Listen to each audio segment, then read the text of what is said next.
Certain foods may trigger brain fog, and it is something that I think is intimately connected to the gut. Welcome to the Doctor's Pharmacy. I'm Dr. Mark Hyman, and that's Pharmacy with an F, F-A-R-M-A-C-Y, a place for conversations that matter. And today we have a special episode of the Doctor's Pharmacy House Call with one of my colleagues from the Ultra Wellness Center, Dr. Todd LePine. You probably know him by now. He's an extraordinary physician. He's been a doctor of functional medicine longer than I have, which is a long, long time. He graduated from Dartmouth Medical School. He teaches all around the world. He's one of the smartest guys I know, and he's just an awesome physician. And we get to talk about some really interesting cases today. Today we're going to talk about brain fog. Now, that's not something I learned about in medical school. There was no class on brain fog. There was no ICD-10 diagnostic code for brain fog, but it is a real thing that people experience and most doctors dismiss. So in traditional medicine, we don't really have a way of thinking about it, actually, except it is really, really common. And when people have it, they know what it is. I've had it. I'm sure you've had it. And it's not a fun thing. You feel like you're walking through silly putty. You can't focus. You can't think. Your brain's all foggy. And it's very difficult to get through the day. And there's so many different causes of it. So talk to me in general about, let's just sort of skip the part where what traditional medicine does with brain fog, because maybe they'll give you an antidepressant. Maybe they'll, I don't know what they'll do, ignore you. But what would be the major reasons that we're seeing this pandemic of brain dysfunction and brain fog today? So, brain fog is really a symptom, sort of like cough. So cough can be caused by a cold, bronchitis, pneumonia, postnasal drip, asthma, a whole bunch of things. So you got to figure out, okay, what's driving it? And there is no ICD-10 code for brain fog. You might call it, altered mental status, but oftentimes it's transitory, and that's the really interesting thing. And I've seen patients where they'll, get brain fog when they're in a certain building. They'll get brain fog after they've had a certain meal. Certain foods may trigger brain fog. And it is something that I think is intimately connected to the gut. I think and we'll talk about that with this particular case, is gut fermentation is oftentimes a cause for brain fog. I mean, it's like bugs fermenting the food you're eating, creating all these nasty byproducts. I don't know, Mark, if you've had patients who've had, this is a really interesting thing, because I have patients come in and they say, I feel like my gut is just like bloating and I'm fermenting, and that's exactly what's happening. So there is a condition. I just recently had a patient who had autobrewery syndrome. Yeah. And I've seen that. So you have your own beer factory. Exactly. So when you want to make beer, what do? You take sugar and you add yeast to it, and you can actually produce alcohol. Mm-hmm. And I've had a couple of cases where it was missed. And it's actually not just, the recent findings is it's not just yeast in the gut that do this, but also Klebsiella bacteria. So both bacteria and yeast can actually produce these compounds, which are toxins. Alcohol is a toxin. That's why when you get drunk, you're intoxicated. And you'll actually produce alcohol and other toxins which affect your brain. It's interesting. I never really had that insight before you said that word, intoxicated. You're toxic. Toxic. Yeah, toxic. Exactly. That's what it was. Intoxicated. I was like, wow, yeah, that's how I explain it to the patients. Took me 6 years to figure that out. Figure that one out. Exactly. Exactly. But I think that what you're saying is very true. I mean, I've had 2 times in my life when I've had severe brain fog. One was when I had mercury poisoning 25 years ago. And my gut was a mess then because the mercury poisoned my gut. I had terrible bloating, distension, diarrhea. And the second time was more recently when I had mold toxicity and I had C. diff, and I also had colitis and gastritis, and my whole gut was a mess, and I had severe brain fog. And it was pretty debilitating. You could barely focus, answer an email, talk to somebody. Oh yeah, you can't concentrate. You can't concentrate at all. And people think, oh, that's just sort of in your head. It's not in your head, maybe in your stomach. Well, it's manifesting in the head. That's the whole thing. And we have these artificial boundaries between the brain and the body and the mind, and they're all interconnected. And brain fog is a real phenomenon. And then you have to sort of figure out what's doing it.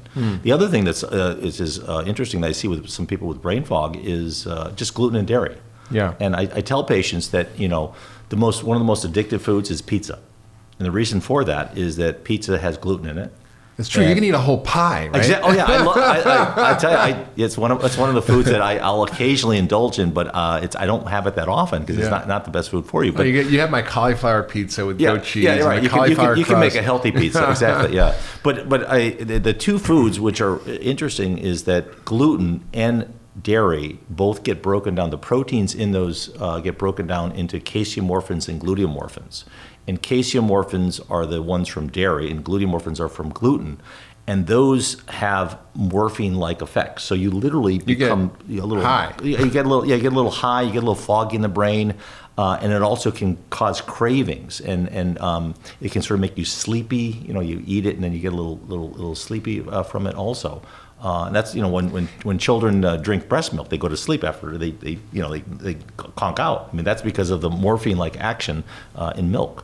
Yeah, so that's true. I think it can be our diet, it can be food sensitivities like gluten and dairy, which are really common, and often people going on an elimination diet will have an immediate relief of brain fog, which is something that you don't know you have until you don't have it anymore. Sometimes people just think of this sort of slow decline of their cognitive function. They're not realizing that it's actually something that can be reversed, and it can be reversed very quickly. So the second thing is the factors that are in the gut, right? Bacterial overgrowth, yeast overgrowth, we call it dysbiosis. That can also lead to a lot of cognitive issues because your gut's connected to your brain, and that causes this effect when the bugs are out of balance, and it drives inflammation, and then you get inflammation in the brain. Essentially, is what causes brain fog. Absolutely. Well, and the other important thing, and I think I talked about this last time, is that the blood flow from the gut has to go through the liver. And the reason for that is to filter all of the toxins that are there. So there's a lot of immune cells, the Kupffer cells in the liver, and a lot of filtering processes, and detoxification takes place in the liver prior to the blood from the gut then going into the systemic circulation. So sometimes you'll have, in addition to leaky gut, you'll have problems with detoxification in the liver itself. And that's, an example of that is the condition hepatic encephalopathy, which is brain fog. That's essentially. Well, talk about that. What is that for people who don't know what that sounds like a big word? I learned, and I think I mentioned this before, and it was one of the things that really stuck with me is when I worked at the VA hospital, there were a lot of alcoholics, and when you're an alcoholic, you basically turn your liver into a pickled liver. You trash your liver, yeah. You trash your liver, and then you're not able to detoxify. And I would typically see this over and over where patients had cirrhosis of the liver, and their liver was not able to detoxify. And then when they would eat foods, especially high protein type meals, they would get hepatic encephalopathy and literally go into a coma. So they would literally get delirium, confusion, absolutely, brain fog. Brain fog. That's like brain fog on steroids. And the reason is it was coming from their gut. And what I found so striking when I started learning about functional medicine was that here was a condition in medicine that we knew how to treat by fixing the gut. We gave people antibiotics to sterilize their gut, to kill the bacteria that caused all these byproducts that made people have, basically delirium or encephalopathy and brain fog. So it was like, wow, the gut is connected to the brain. Totally connected to the brain, absolutely. And in some cases, there have been cases of people actually having psychosis from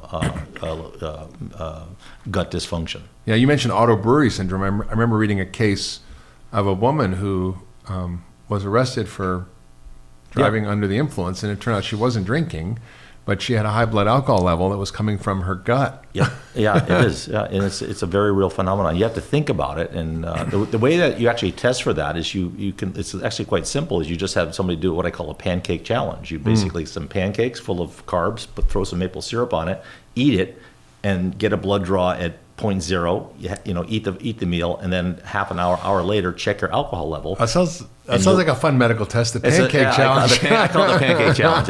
So we've talked about the gut. We've talked about gluten, dairy, food sensitivities. There are other reasons too. So infections. Infections can do that. Another one that is tick infections. Absolutely. Tick infections. Lyme. Those. I would say that's in addition to brain fog. You get a lot of cognitive dysfunction too. Yeah, memory issues. It's more severe. It's much more severe. The one thing that I see a lot is allergies. I call it the allergic brain. And you can have food allergies that can potentially do that, or even environmental allergies or mold. And the high levels of histamine, because histamine actually acts as a neurotransmitter.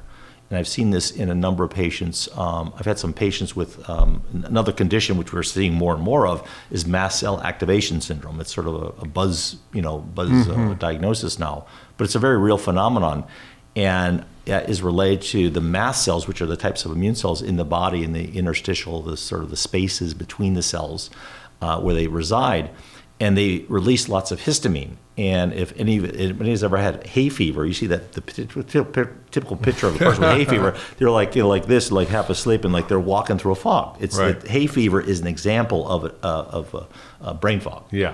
And antihistamines can actually have a benefit with that.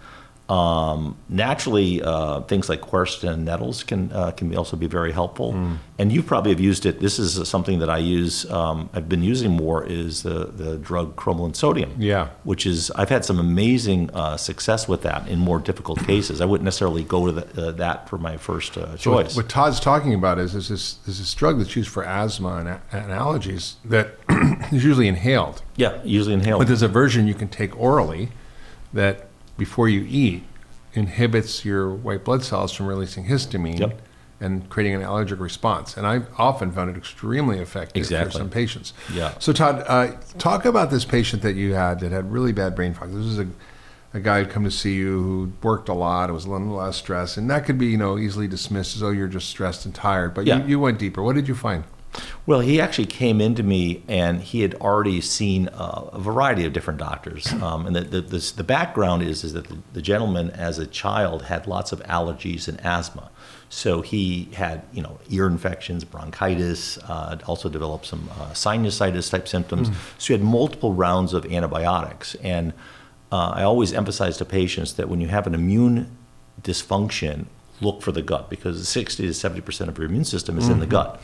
And just like, with what's going on with the COVID virus or the COVID-19 syndrome that we're seeing by coronavirus, it's not the virus or the bacteria itself that causes the problem, it's our immune system's response to it. Yeah.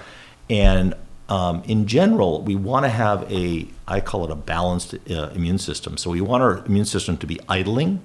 Yeah. So basically just sort of sitting there and, okay, we're enjoying planet Earth. We're going out for a walk. We're not reacting to the... Not underreacting or overreacting. Exactly. Underreacting or overreacting. And when you overreact, we call that an autoimmune disease. When you underreact, we call that AIDS. Right. So AIDS or cancer. AIDS or cancer. Or overreaction is allergies or autoimmune. Right. And I think, we talk about a weak immune system or a strong immune system. It's really, I think, an intelligent and a balanced immune system. That's how I like to think about it. And that's, related to immunotolerance, which is what the gut does. So when we have a healthy gut, we have an immune system that is tolerant to lots of things. And you can eat certain things. You can go out in the environment. And you're not going to react to dog dander and all these other things. There are some some people have genetic predispositions towards being more atopic or allergic. But having a healthy gut, especially early on, the priming of the gut is so critical. Having a vaginal birth, being breastfed, not introducing certain foods like gluten early on in living life. On a farm. Living on a farm, exactly. Being exposed to a lot of and crawling around in the dirt and literally putting dirt and I call it your body's immune system samples planet Earth. Planet Earth is a very dirty place. There's lots of bugs and all kinds of things, and your body learns to be immunotolerant. And one of the things that is really I'd also focus on is part of this immune system is called the Treg cells. The Treg cells are like the conductor in the Boston Symphony Orchestra. So you've got the wind section over here and the horns over here, and they keep everything in balance. Yeah. And the Tregs are really, really critical. And what we're finding, regulatory cells. They regulate the whole, the whole balance of the immune system. And the Tregs that we find out, the two things that are really simple that people can use to upregulate your Tregs to keep things in balance are fibers in the diet. Fibers are the key things that help with regulation of that. And then also, which I use quite a bit in the patients that I see, is vitamin A. Vitamin A helps to downregulate the immune system and helps to keep the Treg cells in place. Hey everybody, it's Dr. Hyman. Thanks for tuning into the Doctor's Pharmacy. I hope you're loving this podcast. It's one of my favorite things to do, and introducing you all the experts that I know and I love and that I've learned so much from. And I want to tell you about something else I'm doing, which is called Mark's Picks. It's my weekly newsletter, and in it I share my favorite stuff, from foods to supplements to gadgets to tools to enhance your health. It's all the cool stuff that I use and that my team uses to optimize and enhance our health. And I'd love you to sign up for the weekly newsletter. I'll only send it to you once a week on Fridays. Nothing else, I promise. And all you have to do is go to drhyman.com/picks to sign up. That's drhyman.com/picks, P-I-C-K-S, and sign up for the newsletter. And I'll share with you my favorite stuff that I use to enhance my health and get healthier and better and live younger, longer. Now back to this week's episode. So this guy came in with brain fog, and he had a lot of stress, but he also had other things. He had mold exposure. Yeah, he was working in a building, and they found out that he was in a water damaged building, unknown to him, and he had mold exposure, which you've been experienced yourself. Been lucky enough to have. Yeah, exactly. Yeah, and we live in a lot of people are in older buildings. And you don't know, you might buy the building and there's water damage. You don't even know it's there. I mean, 50% of buildings have water damage in America. That's a lot. Really. Yeah. Wow. That's a lot. Yeah. So he came to me and he had the diagnosis of mold toxin. In fact, he actually learned about this through one of your podcasts. I think you were talking with David Asprey. Oh yeah, I was trying. Exactly. It was a moldy podcast. So that's how he sort of went down that road, and he got treated, with a variety of different therapies. He got some IV glutathione, he got some ozone therapies and other interventions, and he got about 50% better. And then within several months, he sort of went back to where he was. He was also, again, not sleeping much because he was, doing a lot of litigation. There was a lot of stress. He wasn't sleeping well. The big thing that I see with patients with conditions like immune dysregulation is stress. And lack of sleep is a stressor, probably the number one stressor. So if people aren't getting a deep restorative sleep, that is a stress to the immune system. Huge. And I was trying to sort of emphasize that you can't, you can do that for like 1 or 2 days, but you can't do that on an ongoing basis. So really, really important. I will always emphasize getting good, deep restorative sleep with patients. So I emphasized that with him. So when he came in, he also had a lot of digestive symptoms. He was actually on a whole bunch of inhalers. He was on like Brio, Spiriva, Ventolin, on Xolair injections, Flonase for his sinuses. He also had Xolair is a very expensive, like $20,000 a year, intense immune suppressing medication. Yeah, and he still wasn't better. It still wasn't better. No, exactly. And that actually works by stabilizing mast cells, which you can actually naturally do. Quercetin actually can help. High dose quercetin can be very helpful for mast cell stabilization. It's also good for COVID. Exactly. Yeah. So when he came in here, I did a thorough workup on him, and I did retest him for mold, and he did have some mold, but I compared it to his previous labs, and it wasn't that bad.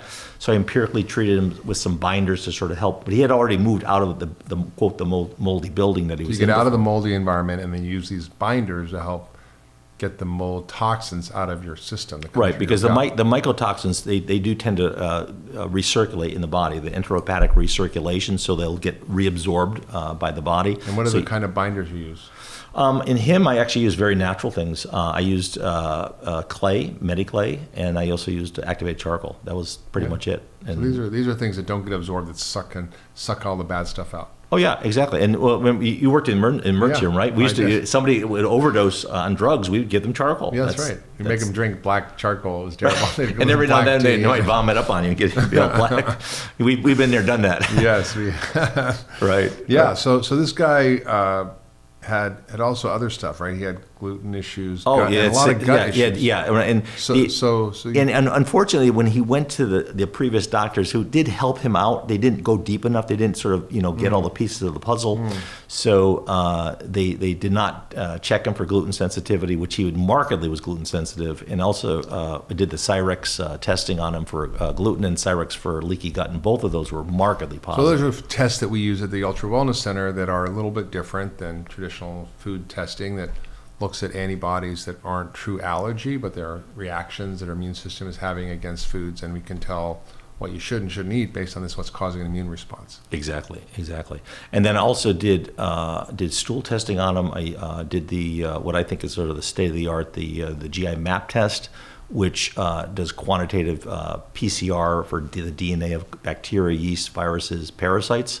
And he had probably one of the worst cases of dysbiosis I've ever seen. That's imbalance. Yeah, imbalance. Yeah, a lot of imbalances. I tell patients that everybody has hundreds of different kinds of bugs in their gut, and they're a little bit like weeds in a garden. No garden does not have weeds. You just don't want too many weeds. And the interesting thing about the digestive tract and bacteria is that there is a phenomenon which is known as quorum sensing. And quorum sensing means that when certain bacteria reach a critical level, they start acting as bad actors. An example of that is like Clostridium difficile. So when patients get antibiotics and they wipe out the good guys, the bacteria, the C. difficile, somehow or another sense that there's not enough cops around, and they take over the place and they start producing toxins. Yeah. Same thing happens in this particular case. He had one of the highest levels of Pseudomonas bacteria that I've ever seen, and we typically see that in patients with cystic fibrosis. So he had bacterial dysbiosis, that organism plus other organisms. And he had a lot of gut symptoms, right? He had sticky. Yes, exactly. Yep, exactly. A lot of mucus, and that's in my opinion that mucus, that sticky mucus, is a biofilm. That's where the bacteria live. They live in that biofilm layer. And antibiotics and such are very difficult to penetrate that. So you're not having a smooth log that just comes out clean. There may be some problems in there. Exactly. Right? Yeah. And he also had yeast overgrowth, which was not unexpected because of all the antibiotics he had. Oh yeah, absolutely. And the acid blocker he was taking. He was on a proton pump inhibitor. That's one of my. I hate them.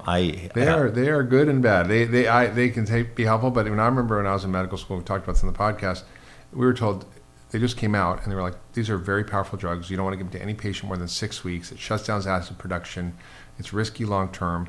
And now everybody's on it for life. Over the counter. They're over the counter. Over the counter and for life. And it causes all sorts of disruption in the gut. It causes you to not absorb your nutrients. It causes overgrowth of yeast. It changes the pH. Leaky gut. I mean, it causes irritable bowel. So osteoporosis. Osteoporosis, pneumonia. B12 deficiency. Yeah, there we go. We can keep going. It's a great way to keep the business going, isn't it? Yeah, I wrote a textbook chapter on reflux, and it was like, looking at all the data, it was like, holy cow, this is not good. Exactly. Yeah. And unfortunately, they're handed out like Pez candy. Yeah. And patients stay on them long term. Come on, what's wrong with Pez candy? I used to eat that all the time. I had my little Pez dispenser. Yeah. For those of you who are younger, you might not know what this is, but it's a little candy dispensing device with a little cute cartoon character on the top, and Donald Duck, you pull it open, and then the little candy would pop out, and it was so fun to eat. It was, yeah, right.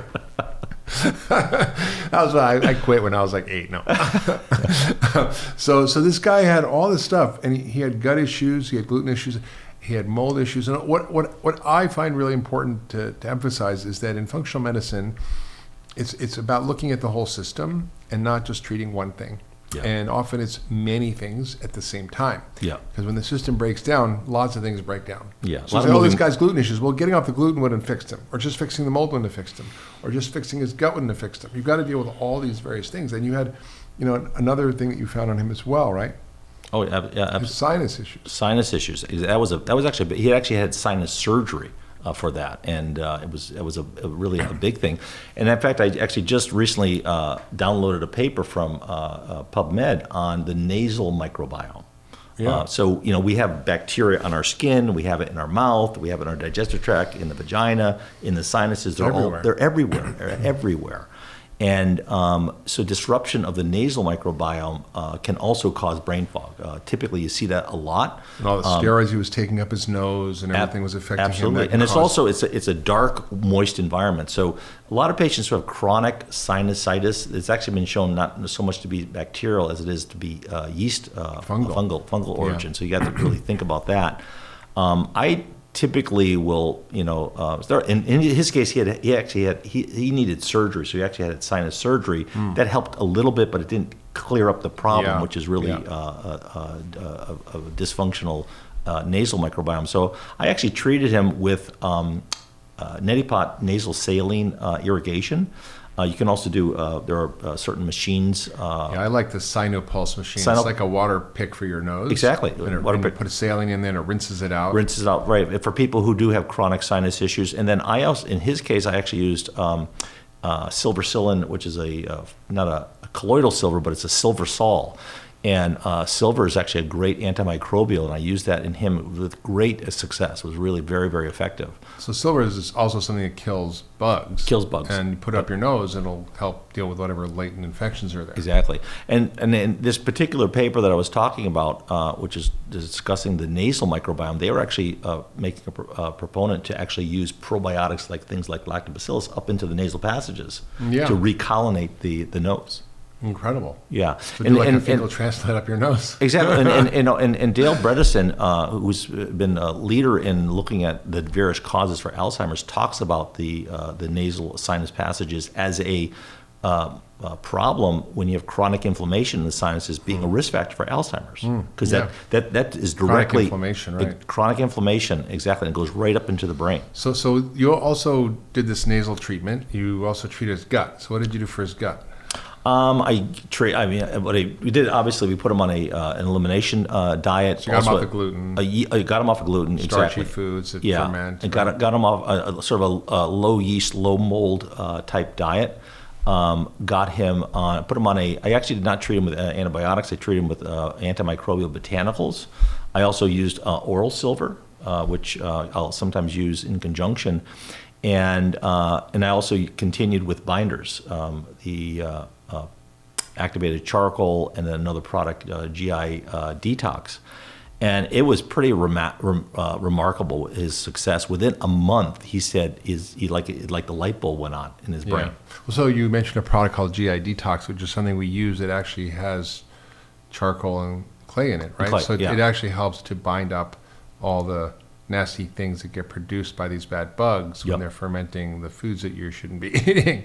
Right. So it's really it's fascinating. So you also sort of looked at this holistically from a functional medicine perspective, which is really quite different than most people. So the fact that this patient had gluten and mold and imbalanced gut flora and sinus issues was the reason for his brain fog, right? But if you take 10 people with brain fog, they might have 10 different reasons. Absolutely. Just like you have 10 different reasons for cough. Right. Mine was mercury. That didn't show up in this guy. So really, it's right. It's important. I think this is the thing that's so different about functional medicine is that we don't just stop thinking at the symptoms. We go, what's the cause of the symptoms? Absolutely. If you say, you have rheumatoid arthritis, or you have a headache, or migraine isn't a diagnosis. It's a symptom. It's a certain type of headache.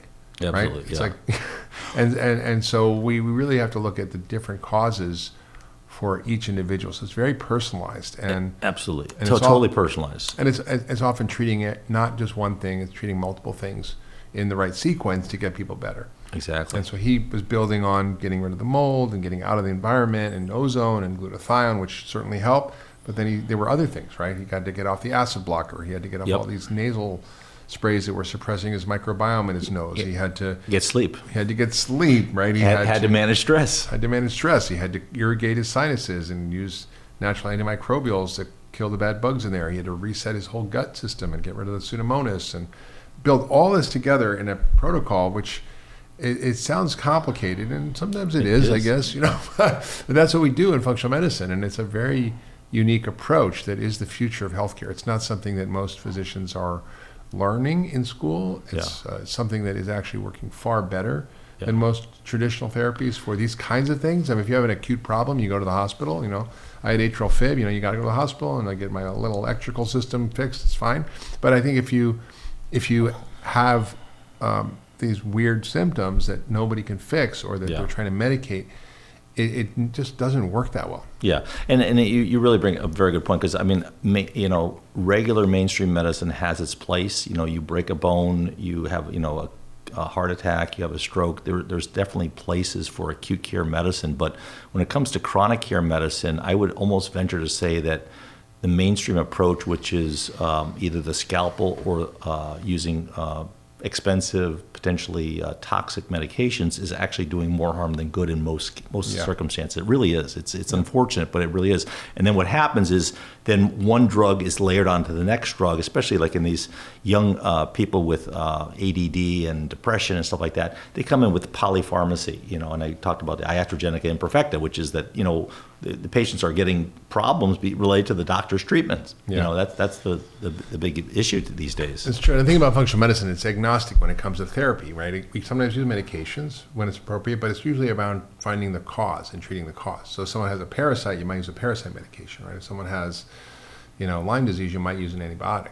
But if that's not the right treatment, you don't do it because it's the only thing you have. That's the thing. We have a very limited toolkit in traditional medicine, and functional medicine expands that toolkit and expands the map of how we figure out what's wrong with people. Exactly, and you have to map it all out. And the matrix, what we use as a intellectual way of framing how we see the problem, helps. Is like a pilot's checklist. So we let's see, how is the immune system working? How is the gut working? How are the hormones working? So we look at all those different systems in the body, and we do both traditional testing and specialized testing to help us. So we're not guessing. I always tell patients, when you see me, you're coming in to see me because you've got an issue that nobody else has been figuring out, and you went to the Mayo Clinic and the Scripps Clinic and Harvard and you name it, and they're throwing up their hands. Oh, here, take an antidepressant and see you later. That's I see that's so many times, and we have to explore and lift up the rocks and shine the light on places that haven't been looked at before. That's right. So the kinds of tests you're talking about, the food sensitivity testing, the mold testing, the gut testing, these are things that are definitely outside the box, but they are the future. I mean, this is how the body works, whether we like it or not. There was a recent textbook that was published at Harvard called Network Medicine, talking about the paradigm shift that's happening now around the body being this biological network and system. And that's really what functional medicine is. It's the application of this to what's happening today, and it's so powerful.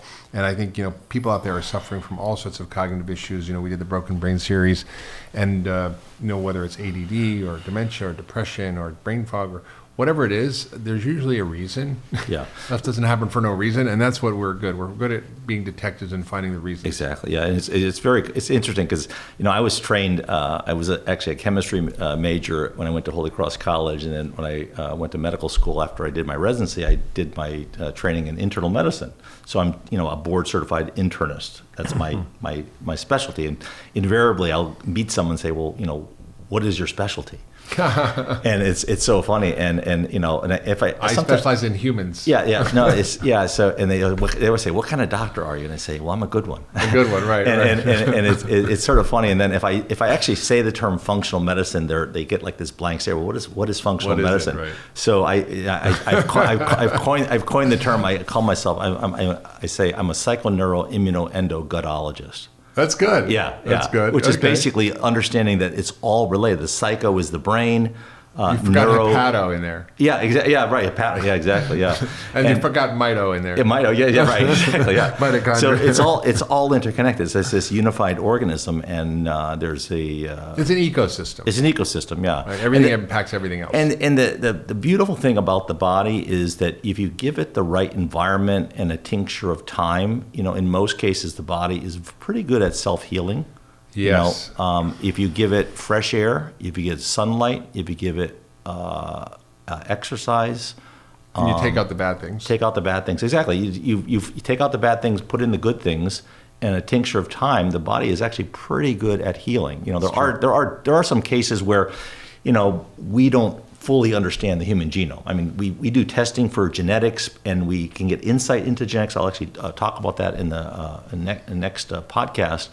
But I'm very optimistic that when we start to combine artificial intelligence and big data sets, that we're going to start seeing some of these cases that are really complicated and saying, oh, this is what's going on with them on a genetic level or mitochondrial level, and be able to dial it in a little bit better. I mean, that's what we do. We do pattern recognition. So you've seen thousands and thousands of cases, and you see these patterns, and you can recognize them. And then you sort of know where to go with the testing and figure out what's going on. And you probably, I play a game with myself. I don't know if you do this after being in this so long, as I try to write down everything I possibly think is going on with this patient and what the test results are going to show. Yeah. And then I get the test results, and 90% of it I actually figured out before I even got the test. Because once you've done so much of it, you see those patterns. And every now and then there's curveballs. Yeah, where, I always get all the curveballs myself. Yeah, exactly. I get curveballs and sliders and knuckleballs. I was the curveball. My own health issues were just curveballs, and that's what got me learning about this. Well, Todd, this has been such a great conversation. I think those of you listening who struggle with these issues, it's tough, but there is hope, and I feel that people need to learn about functional medicine, and they're welcome to come to the Ultra Wellness Center. We're now doing all virtual consultations. If people want to come virtually, we don't have to have you come here anymore. We can do the testing, and go to ultrawellnesscenter.com to learn more about our practice. We have an incredible team of physicians and nutritionists, physician's assistants, and nurses who are supported by an incredible administrative team, and we take care of people from all over the world, helping solve these complex problems. So if you would like to learn more, just go to ultrawellnesscenter.com. Thanks for listening to this podcast. I hope you enjoyed it. If you liked it, share with your friends and family on social media. We'd love to hear from you. Please leave a comment, subscribe wherever you get your podcasts, and we'll see you next time on The Doctor's Pharmacy.